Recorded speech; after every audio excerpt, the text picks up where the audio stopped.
नमस्कार दोस्तों, मैं प्रदीप सेन आपका स्वागत करता हूं अपने YouTube channel Shreya education point by Pradeep Sen.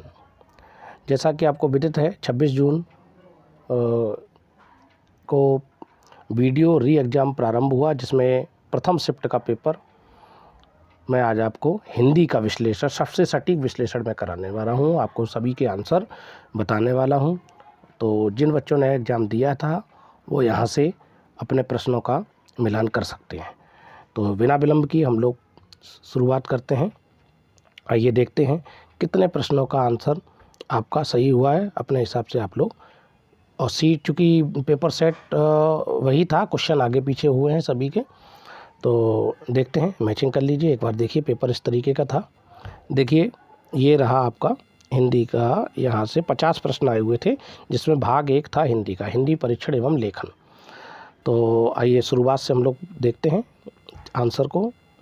जैसा कि आप देख रहे हैं, यहाँ पे ये दिया है कि विद्यालय की शोभा वही बढ़ा सकता है जो अनुशासन में रहे। यह किस वाक्य का उदाहरण है? तो सरल संयुक्त वाक्य है, प्रश्नवाचक वाक्य है, सरल वाक्य है या मिश्र वाक्य है। तो यहाँ पे मैंने आपको बताया, जिन लोगों ने वीडियो हमारे पिछले देखे होंगे, मैंने YouTube चैनल पे ही, अपने चैनल पे भी ये चीज़ें सारी आप लोगों के सामने समक्ष रखी थी। तो इसका सटीक आंसर जहाँ पे जो आएगा कि, जो, तथापि, यद्यपि, ऐसे जहाँ भी शब्द आते हैं वो मिश्र वाक्य हो जाता है। तो आपका आंसर क्या है? डी, मिश्र वाक्य। तो सही विकल्प क्या है? डी, मिश्र वाक्य। आगे चर्चा करते हैं अगले प्रश्न पर चर्चा करते हैं। ये रहा दूसरा प्रश्न। दूसरे प्रश्न पे देखिए, इसमें लिखा है श्रुतिसम भिन्नार्थक शब्द युग्म लक्ष्य और लक्ष्य। यहाँ पे क्या दिया है? लक्ष्य और लक्ष्य की अगर बात करें, एक लक्ष्य दिया है और एक लक्ष्य दिया है। तो सही इसमें क्या आंसर है? देखिए, विकल्प दिए हुए हैं 4।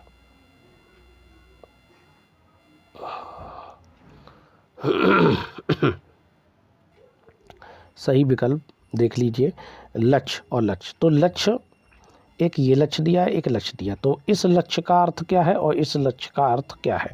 तो इस लक्ष्य का मतलब है उद्देश्य, और दूसरे लक्ष्य जो लिखा है उसका मतलब होता है लाख। अर्थात इसका सही आंसर क्या होगा? उद्देश्य और लाख। विकल्प नंबर ए, उद्देश्य और लाख सही विकल्प होगा। अगले प्रश्न पे चलते हैं। प्रश्न संख्या 3, किस विकल्प में शब्द युग्म का अर्थ भेद सही नहीं है? ये दिए आपके, ये रहे।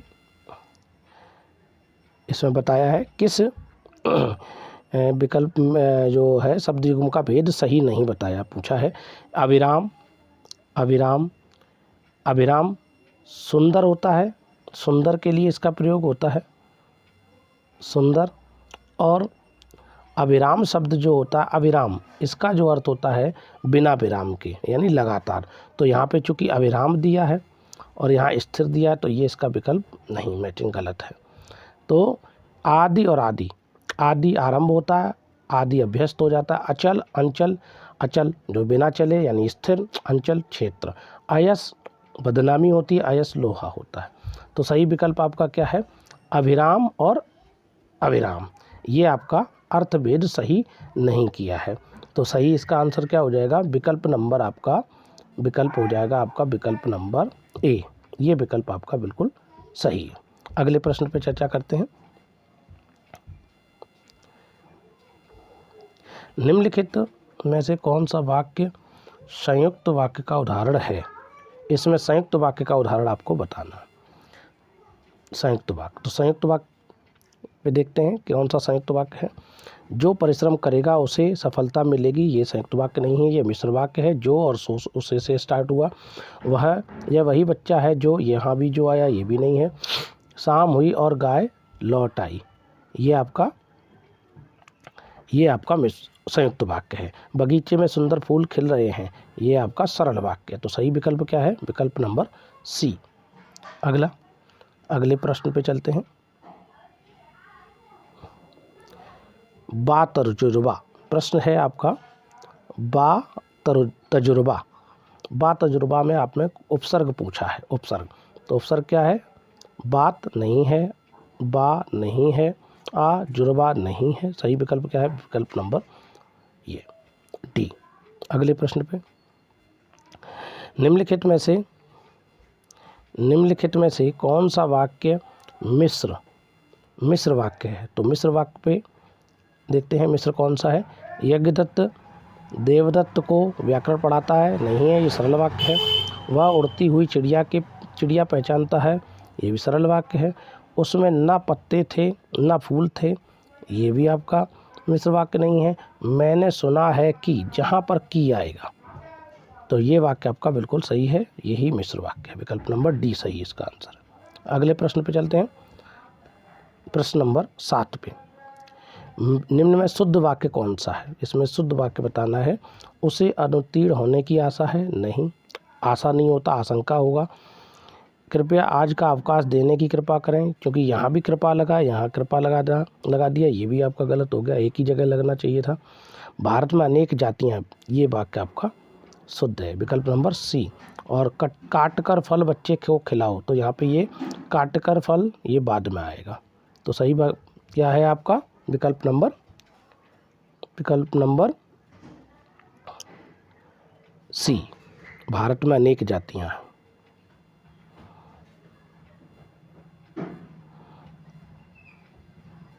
अगला प्रश्न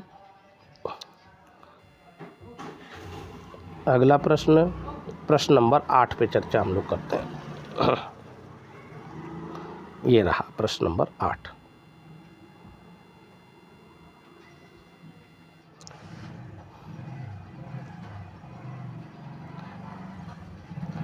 निम्नलिखित में से कौन सा शब्द पुल्लिंग शब्द है? पुल्लिंग शब्द बताना। विकृति ऐसी है, स्त्रीलिंग शब्द है। संस्कृति स्त्रीलिंग शब्द है। प्रकृति स्त्रीलिंग शब्द है।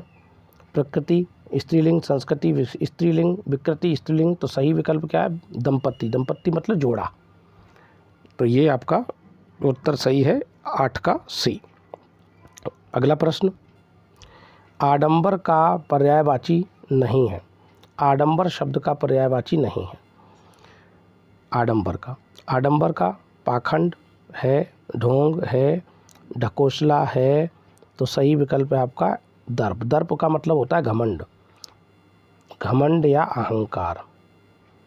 दर्प का मतलब क्या है? घमंड या। तो विकल्प आपका सी सही है, इसका आंसर क्या होगा? विकल्प नंबर सी। अगले प्रश्न पे चलते हैं। ये आपने देखा अनुच्छेद है, ये एक पैराग्राफ है, ये है पैराग्राफ। नहर अथवा नदी पर जल के प्रवाह को रोकने के लिए बांध उपयोग किया जाता है। बांध लघु, मध्यम, बड़े आकार का हो सकते हैं। बड़े बांधों का निर्माण करना अधिक जटिल होता है, इनके निर्माण में अत्यधिक शक्ति, समय। तो ऐसे प्रश्नों के लिए पहले हम प्रश्नों ऐसे जब भी अनुच्छेद आएगा तो उसमें अधिकांशतः क्या होता है कि हमें प्रश्नों को पहले पढ़ना चाहिए, उसी से हम उसमें मैच कर लेंगे। तो पहला प्रश्न है, बड़े बांधों का निर्माण करना अधिक जटिल क्यों होता है? तो यहाँ पे देखिए आप, इसमें इसका आंसर कहीं ना कहीं छुपा होगा। बट देखिए ये लिखा है, देखिए आप, बड़े बांधों का निर्माण करना अधिक जटिल होता है, इनके निर्माण में अत्यधिक शक्ति, समय तथा धन। अत्यधिक शक्ति, समय तथा धन। तो सही इसका क्या मिल गया? अत्यधिक शक्ति और समय, धन। तो देखते हैं क्या हो सकता है इसमें दिया हुआ। देखिए विकल्प नंबर डी आपका बिल्कुल सही है, इसका विकल्प क्या है? डी, ये रहा। अत्यधिक शक्ति, समय, धन खर्च होने के कारण। ठीक है, तो इसका सही विकल्प 10 का डी। अगला प्रश्न हमारा प्रश्न नंबर 11 की तरफ चलते हैं।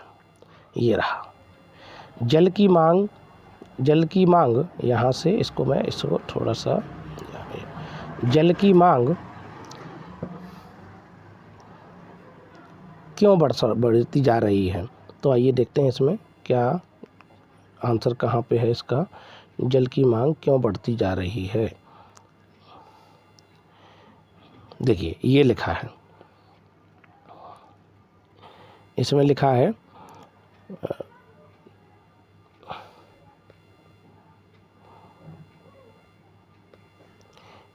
ये है इसका, देखिए वर्षों से बढ़ती जा रही, लिखा है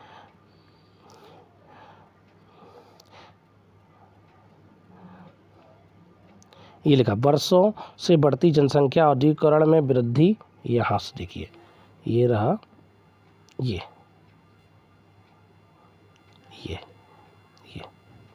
औद्योगिकरण में वृद्धि तथा कृषि में विस्तार होने, जल की मांग बढ़ती जा रही है।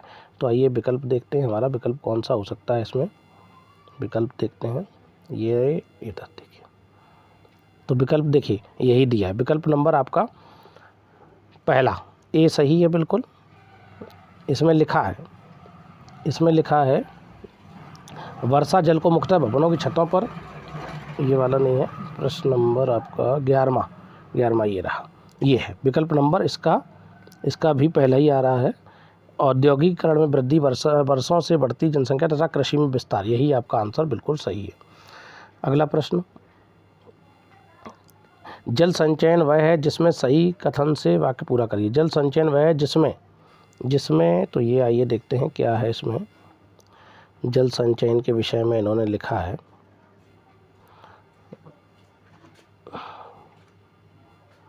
तो जल संचयन के विषय में ये देखिए लिखा है जल संचयन, यहाँ से आप देखिए ये है आपका, ये वर्षा का जल संचय मुख्यतः भवनों की छत पर इकट्ठे किए जलों की भूमि संरक्षित करके आगे काम में लेने की प्रक्रिया है। तो देखते हैं यहाँ पे क्या है, इसमें विकल्प देखते हैं, विकल्प है ये देखिए, पहला ही विकल्प इसका भी ठीक है, यही है, वर्षा जल को मुख्यतः भवनों की छतों पर इकट्ठा करके भूमि में संरक्षित आकर के आगे काम लिया, विकल्प नंबर 12 का भी ए है। आइए अगले प्रश्न पे चलते हैं, जल संरक्षण का सही समास विग्रह क्या होगा। तो ये तो व्याकरण का प्रश्न बन गया यहाँ पे, तो जल का संरक्षण तत्पुरुष समास, यही बिल्कुल इसका सही है, जल का संरक्षण तत्पुरुष समास। बाकी का जल का संरक्षण का जल गलत है, सी वाला गलत है, जल के लिए संरक्षण गलत है, तो सही विकल्प क्या है, ए। अगले प्रश्न पे चलते हैं, बांध का निर्माण किया जा सकता है, बांध का निर्माण किया जा सकता है, देखिए यहाँ से प्रश्न को फिर से हम लोग देखते हैं, बांध का निर्माण देखिए लिखा हुआ है, बांध इत्यादि बांधों का उदाहरण इसमें लिखा है,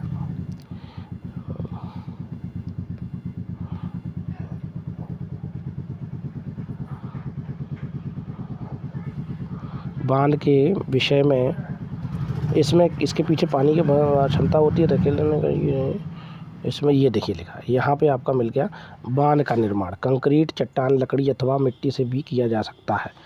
तो आइए इसमें हम प्रश्न को देखते हैं, हमारा प्रश्न क्या कह रहा है।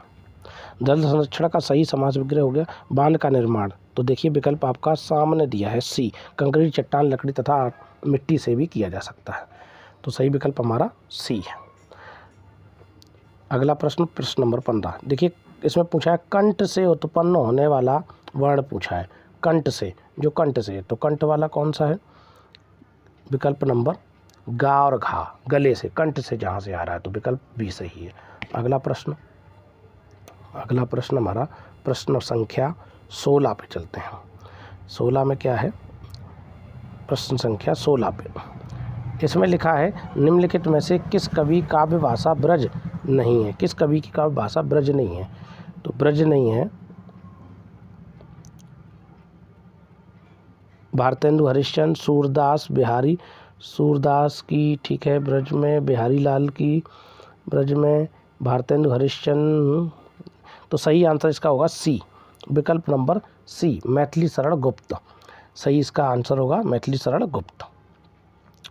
अगला प्रश्न है,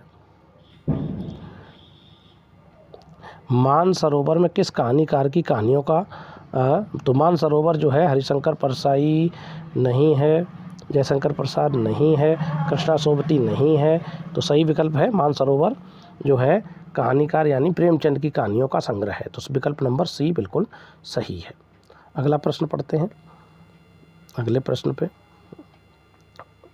प्रश्न संख्या है आपकी प्रश्न संख्या अध्यक्ष महानगर पालिका 18, अध्यक्ष महानगर पालिका को लिखे जाने वाला शिकायती पत्र किस श्रेणी में होता है? तो जो भाई अध्यक्ष महानगर पालिका या नगर पालिका या किसी भी विभाग में जब हम जाते हैं कोई भी, तो उसको हम व्यावसायिक नहीं कहते, संपादकीय नहीं कहेंगे, व्यक्तिगत नहीं हो सकता, तो विकल्प आपका कार्यालय, बिल्कुल सही, विकल्प नंबर दूसरा कार्यालय पत्र होगा। अगला प्रश्न, प्रश्न नंबर 19, जब प्रथम वर्ण व्यंजन और दूसरा वर्ण स्वर हो तो उनके मध्य की संधि क्या होगी? तो प्रथम वर्ण व्यंजन दूसरा स्वर हो तो निश्चित रूप से ऐसी संधि को हम क्या कहते हैं? व्यंजन संधि कहते हैं, बिल्कुल ए विकल्प 19 का बिल्कुल सही है। अगले प्रश्न पे, अगला प्रश्न, इसमें लिखा है कबीरदास की भाषा, तो कबीरदास की भाषा, तो कबीरदास की ब्रजभाषा नहीं थी, राजस्थानी नहीं थी, अवधी नहीं थी, तो सही बात है इसकी, सही विकल्प है बी, पंचमेल खिचड़ी, जिसे सदुकड़ी भी कहते हैं, पंचमेल खिचड़ी, विकल्प नंबर बी बिल्कुल सही है। अगला प्रश्न,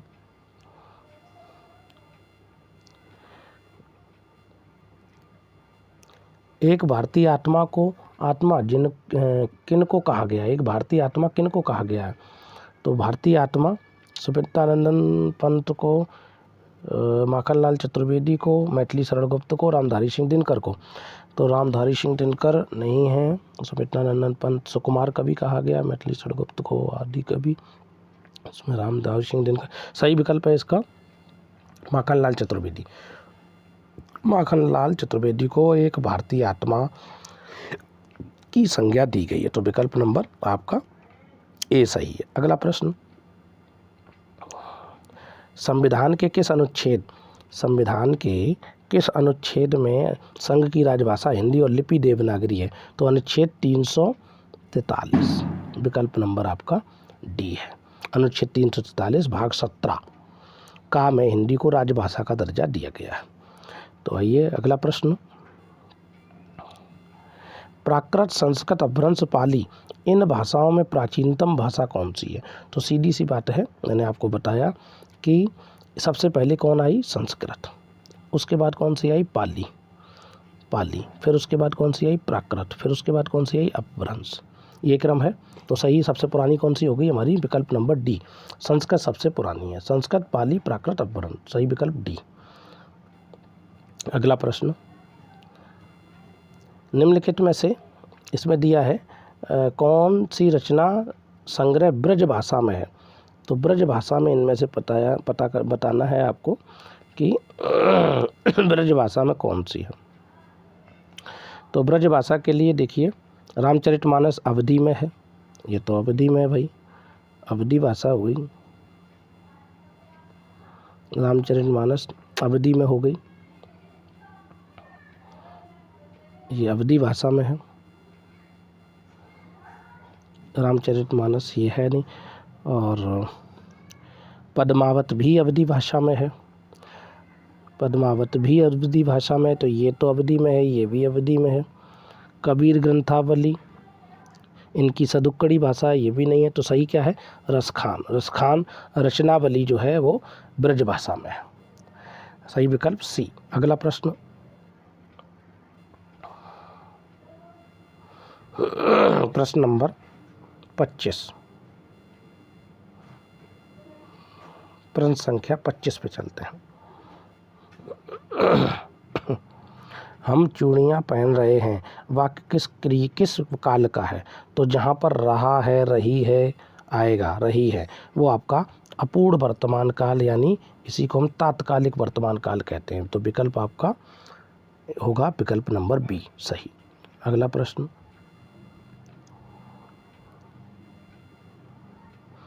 इसमें दिया गया है निम्नलिखित में से कौन सा संधि विच्छेद सही है? तो सही महाधन, अर्षि नहीं होता, ऋषि होता है, ये गलत।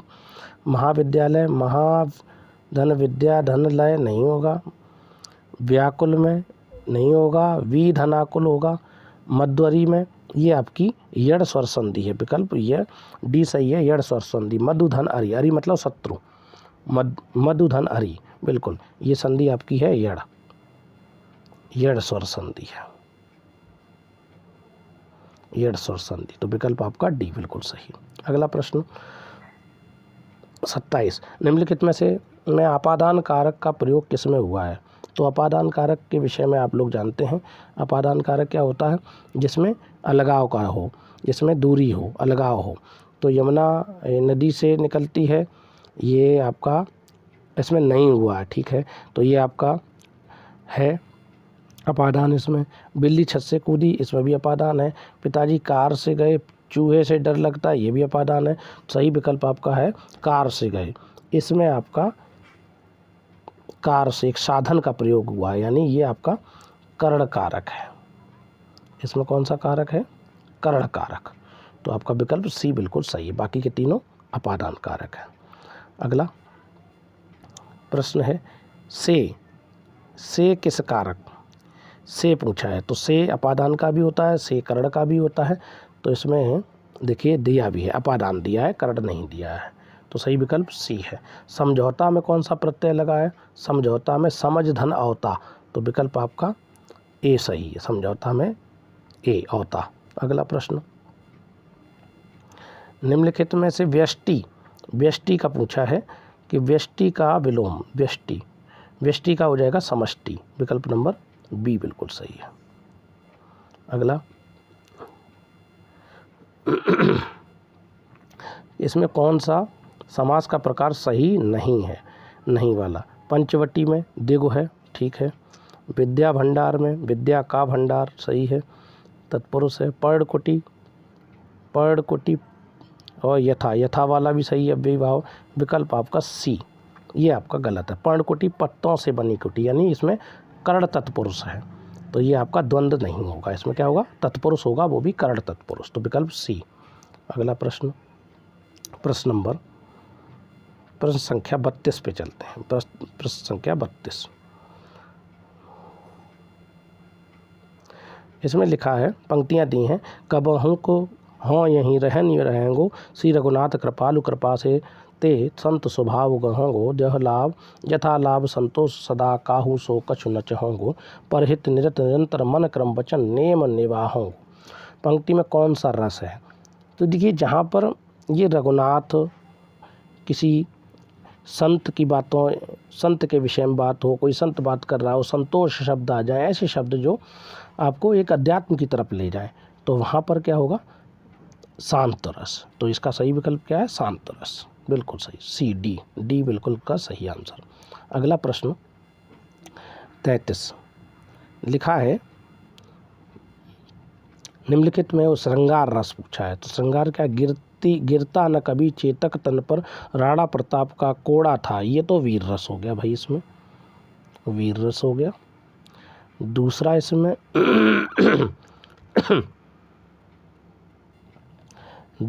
इसमें देखिए विकल्प, दूसरा वाला देखिए, इसमें लिखा है, दूसरी जो पंक्ति दी है विकल्प उद्वेलित कर अश्रु जहाँ आएगा वो आपका करुण रस हो जाएगा, करुणता से भरा हुआ है।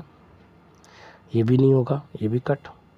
पानी का केरा बुदबुदा अस मानस की जात, देखत छिप ज्यों तारा प्रभात, अस मानस देखत ही छिप जाएगा ज्यों तारा प्रभात। ये भी आपका नहीं है श्रृंगार रस। अब रह गया विकल्प नंबर पास ही। तो ये आपका पास ही मिलकर होगी बीच में अलसी हठीली, दे की पतली कमर ही लचीली। ठीक है, बिल्कुल सही। ये देखिए कमर, नीले फूल सा, जहाँ पर श्रृंगार का वर्णन हो, तो आपका विकल्प बिल्कुल सही है डी। इसका आंसर सही है डी, श्रृंगार रस इसी में है आपका। अगला प्रश्न, निम्नलिखित में से कौन सा अर्थालंकार है? तो अर्थालंकार में आपका यमक जो है, यमक नहीं है, यह शब्दालंकार है। वक्रोक्ति शब्दा है, श्लेष शब्दा है, रूपक जो है वो आपका अर्थालंकार है। तो विकल्प आपका बी बिल्कुल सही है।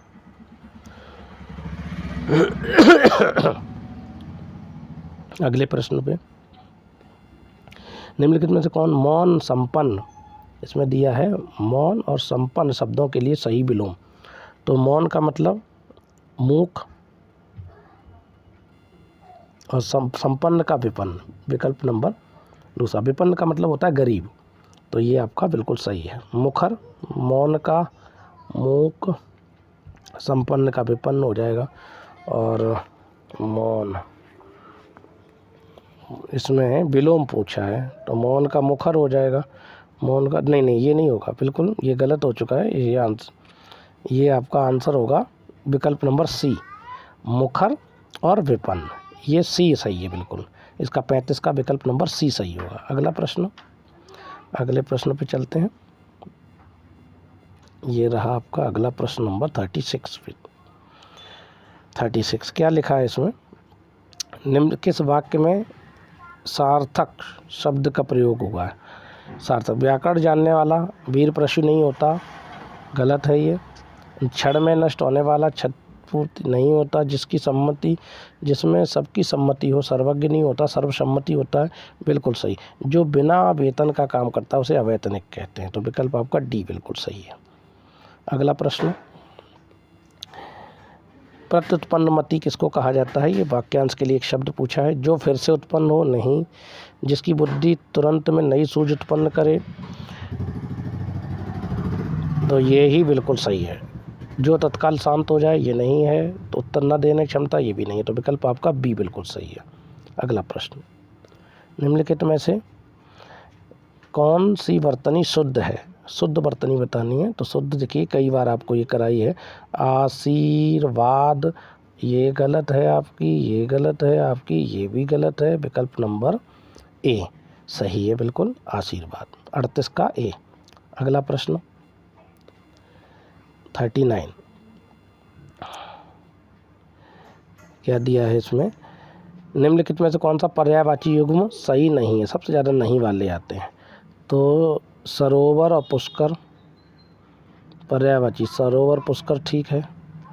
फड़ी और उड़ग सही है, सांप के लिए प्रयोग होता है।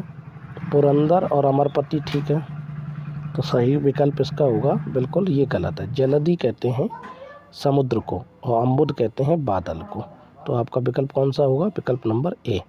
ये आपका विकल्प गलत हुआ है इसमें, तो आंसर ए होगा। अगला प्रश्न है, निम्नलिखित में से तत्सम शब्द कौन सा है? तत्सम पूछा है, तो तत्सम झरना नहीं है। कटहल को कंठफल कहते हैं, और मकड़ी को मरकटी कहते हैं, तो विकल्प आपका सही है कृपा, ये तत्सम शब्द है, ए विकल्प सही। अगला प्रश्न, निम्नलिखित में से सलाका का तद्भव पूछा है, तो सलाका का देखिए, सलाका का होगा विकल्प नंबर ए।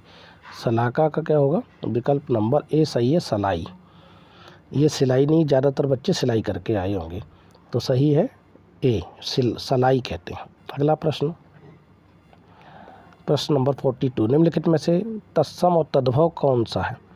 तत्सम और तत्सम तद्भव कौन सा युग्म सही नहीं है? नहीं वाला देखिए सबसे ज़्यादा आता है प्रश्न। तो वर्तिका बत्ती सही है, वधु बहू सही है, वणिक बनिया ठीक है, तो सही विकल्प आपका है इसका आंसर। युग्म कौन सा गलत है? पौत्र पुत्र, पुत्र नहीं होता, पुत्र होता है। पौत्र पोता को कहते हैं, पोता को, ठीक है, तो विकल्प ए सही है।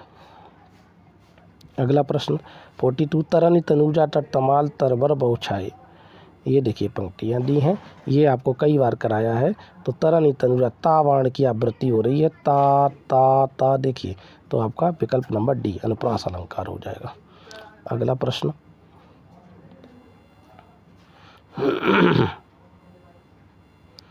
44 के देखिए, प्रश्न संख्या 44, तिथि, तिथि का बहुवचन पूछा है, तो तिथि का बहुवचन देखिए क्या है? तिथियाँ। तो देखिए तिथियों भी है, तिथियाँ भी है, लेकिन सही कौन सा है? तिथियाँ। तिथियों क्यों है? क्योंकि इसमें कारक चिन्ह आएगा, ये सविभक्ति है और ये अविभक्ति है, तो प्राथमिकता किसको दी जाती है? प्राथमिकता दी जाती है अविभक्ति वाले को, जिसमें विभक्ति नहीं होती है, तो सही विकल्प क्या है? तिथियाँ। घर का भेदी लंका ढाई के लिए एक शब्द पूछ लिया है इसमें, घर का भेदी लंका ढाई के लिए एक शब्द पूछा है।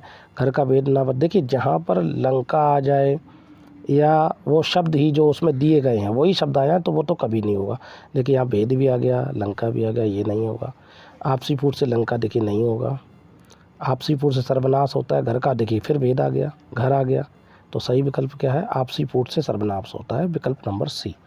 अगला प्रश्न, ठठेरा का, इसमें पूछा है ठठेरा का, ठठेरा शब्द का स्त्रीलिंग, तो ठठेरा का पहला विकल्प ठठेरिन, ठठेरिन होगा, विकल्प नंबर ए, ठठेरिन, ए सही है। आँखों का तारा होना, अति प्रिय होना, अति प्रिय होना, विकल्प नंबर डी सही है 47 का। अगला प्रश्न 48, देखिए बिल्कुल सिंपल पेपर, अगर हम थोड़ा सा भी अगर तो बच्चा पढ़ के गया होगा तो उसने अच्छा इसमें परफॉर्मेंस किया होगा। मान न मान मैं तेरा मेहमान, कहावत का अर्थ पूछा है, तो ज़बरदस्ती गले पड़ना, मेहमान नवाजी करना, मेहमान न बनना, बेजबानी करना, नहीं, विकल्प नंबर ए, ज़बरदस्ती गले पड़ना ही इसका सही उत्तर होगा। अगला प्रश्न, अगला प्रश्न, अभी तक अगर आपने हमारे चैनल को सब्सक्राइब नहीं किया है तो कृपया सब्सक्राइब करिए, शेयर करिए और लाइक करिए, शेयर कर दीजिए जिससे कि और भी छात्रों को इसका लाभ मिल सके। तो अगला प्रश्न,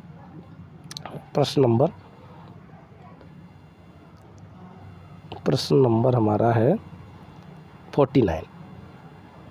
इसमें लिखा है निम्नलिखित में से वाक्य शुद्ध रूप पूछा है। तो देखिए ये भी मैं आपको करा चुका हूँ। प्रातःकाल के समय, समय नहीं लगाना चाहिए, प्रातःकाल कुछ समय होता है।